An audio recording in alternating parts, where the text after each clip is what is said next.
ሰላም እንዴት ናችሁ? ውድና የተከበራችሁ የቻናሌ ተከታዮች እኔ ጋር ሰላም ነኝ አልሐምዱሊላህ። እንግዲህ በያላችሁበት ሰላማችሁ ይብዛ ይበል።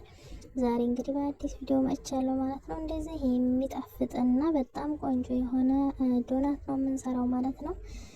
እንግዲህ እንደምታዩት በጣም ነው የሚጣፍጠው፣ ቆንጆ ነው ደግሞ በጣም ማለት ነውና እና በቤታችሁ ሰርታችሁ ሞክሩት። ለልጆች መክሰስ ቁርስ በጣም አሪፍ ነው ማለት ነው። ሞክሩት፣ በጣም ትወዱታላችሁ። በየቤታችሁ ሞክሩት ማለት ነው። ቀላል ነው። እንግዲህ የሚያስፈልጉኝን ግብአቶች አቅርቤያለሁ ማለት ነው። እርሾ፣ ቤኪንግ ፓውደር፣ ሳልት ወይም ጨው፣ ሱከርና ኦይል፣ ዘይት ማለት ነው፣ ዱቄት እና ወተት ነው ያለን የተጠቀምኩት። ዛሬ እንቁላል አልተጠቀምኩም።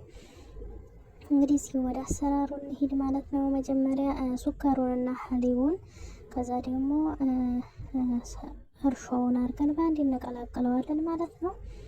በአንድ ቀላቅለነው ለአንድ 10 ወይም 20 ደቂቃ ትንሽ ኩፍ እንዲል እንተዋለን ማለት ነው። በዚህ መልኩ ሱከሩም እንዲማማ እናቀላቅለዋለን ማለት ነው።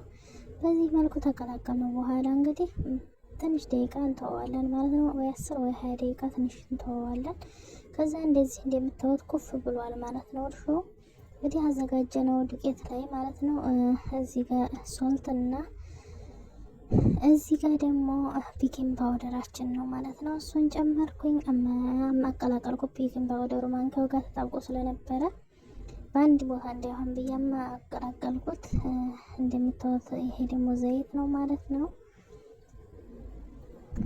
እንግዲህ ያቀላቀለውን እርሾና ሀሊቡን ነው የምናደበልቀው ማለት ነው።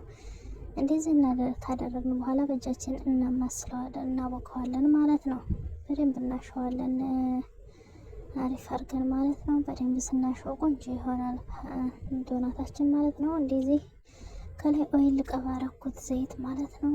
ትንሽ ቀባሁት ላስቲኩን እንዳይዝብኝ ብዬ ነው። በኋላ ኩፍ ሲል ስለሚሞላ ላስቲኩን እንዳይዝብኝ እንደዚህ አድርጌ ጨረስኩ ማለት ነው። እንግዲህ ከትንሽ ደቂቃ በኋላ 1 ሰዓት ነው ትቼው ቁጭ አልኩት ማለት ነው። እንግዲህ እንደምታዩት ኩፍ ብሏል ሊጤ ማለት ነው። በዚህ መልኩ እንግዲህ ለመዳመጥ ያዘጋጀሁ ማለት ነው። እንደዚህ እያደረኩኝ እዳምጠዋለሁ ማለት ነው። ከታች እንዳይዝብኝ ዱቄት ነስነስ አድርጌ እንደዚህ አድርጌ መካከለኛ አድርጋችሁ ነው ሊጡን ማውቃት በጣም ቆንጆ እንዲሳባችሁ ስትዳምጡት ድርቅ እንዳይርባችሁ ምናምን።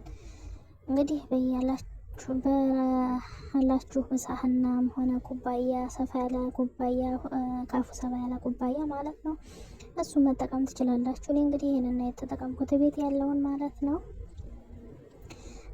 ከመሀል ያለችውን ትንሿን ከብ ደግሞ ከሌላችሁ እንትን የሃይላንድ ግጣም ማድረግ ትችላላችሁ ማለት ነው። ጎርጓዳ ሳህን ይሄን ትልቁን ሰርክል ዶናቱን ደግሞ ጎርጓዳ ሳህን መጠቀም ትችላላችሁ ማለት ነው። የመካከለኛው ሃይላንድ ግጣም ምናምን ንጹህ ፈለንተ የውሃ ምናምን እሱን መጠቀም ትችላላችሁ ባለው ነገር ማለት ነው። እንደዛ አድርጋችሁ ትቆራርጡታላችሁ፣ ቅርጽ ትይዙታላችሁ ማለት ነው። እንደዚህ ታደርጉትና እነዚህ ትናንሾቹ ደግሞ ከመሀል የቆረጥኳቸው የወጡት ማለት ነው እንደ ጌማት ነው የሚሆኑት በኋላ ላይ ሲጠበሱ ማለት ነው። እና በጣም ቆንጆ ናቸው። እንደዚህ አድርጌ ትንሽ ደቂቃ ተዋለሁ ማለት ነው። ኩፍ እንዲል ድጋሜ እንደምታዩት ኩፍ ብሏል ሊጤ ማለት ነው። ከዳመጥኩት በላይ በጣም እንትን ብሏል ማለት ነው። በቀዝቃዛው ነው ዘይቱ በደንብ አልጋለም ማለት ነው። ለብ ነው ያለው። በደንብ ተጋለ በርን ነው የሚሆነው ዶናቱ ማለት ሳይበስል ቀድሞ ነው የሚጠቁረው ማለት ነው። እና እንደዚህ ዘይቱ በደንብ ሳይግል ነው ዘይቱ ላይ የጨመርኩት። እንደምታዩት እዛው እየጋለ እንግዲህ እንደምታዩት ከታች ቀይ ይሆንልናል ማለት ነው። ከታች ቀይ ሲሆን ደግሞ መገልበጥ ነው። በጣም ቀይ ያለ እንትን ሳይል ማለት ነው። ጎልደን ከለር ነው እዚህ ጋር ያለው እንደምታዩት በጣም ነው የሚያምረው። በዚህ መልኩ ፓወሩን ቀንሼ ነው ስቶቭ እየተጠቀምኩ ያለሁት። እንደምታዩት በጣም ቆንጆ ነው። ተወዱታላችሁ። በቤታችሁ ሞክሩት። ቀላል ነው። እንደምታዩት ከሁሉም ቦታ አሪፍ ከለር ነው ያለው። ከታችም ከዚህ በቃ በሁሉም ጎን አሪፍ ከለር ነው ማለት ነው ዶናቱ ያለው። እንደምታዩት በጣም ቆንጆ ነው። እንግዲህ በዚህ መልኩ ጨረስን ማለት ነው። እዚህ ጋር ደግሞ ሱከር ነው የተጠቀምኩት። ሌላ ካላችሁ መጠቀም ትችላላችሁ።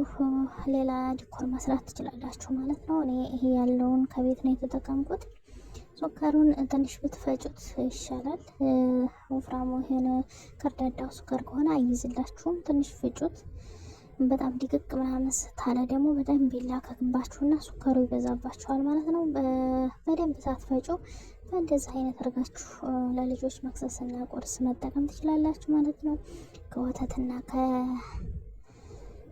ማኪያቶ ከቡና ከሻይ ጋር የምትጠቀሙት በጣም ቆንጆ ነው። ቀለል ያለ ማለት ነው። ስራውን አይደክምም።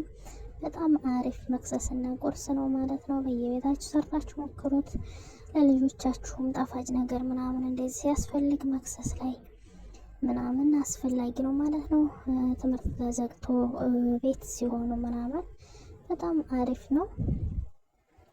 ለቁርስም ለትላልቅ ሰውም ይሆናል ማለት ነው። በጣም ቆንጆ ነው። ተወዱታላችሁ። በቤታችሁ ሁላችሁ ሞክራችሁት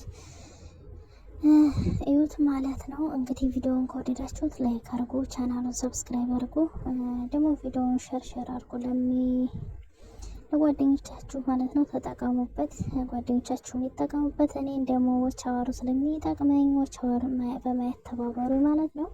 ወቻዋሩ ይሙላልኝ እስኪ እና ላይክ ሼር ሰብስክራይብ አድርጉ። በቀጣይ ቪዲዮ እስከምንገናኝ ባይ ባይ።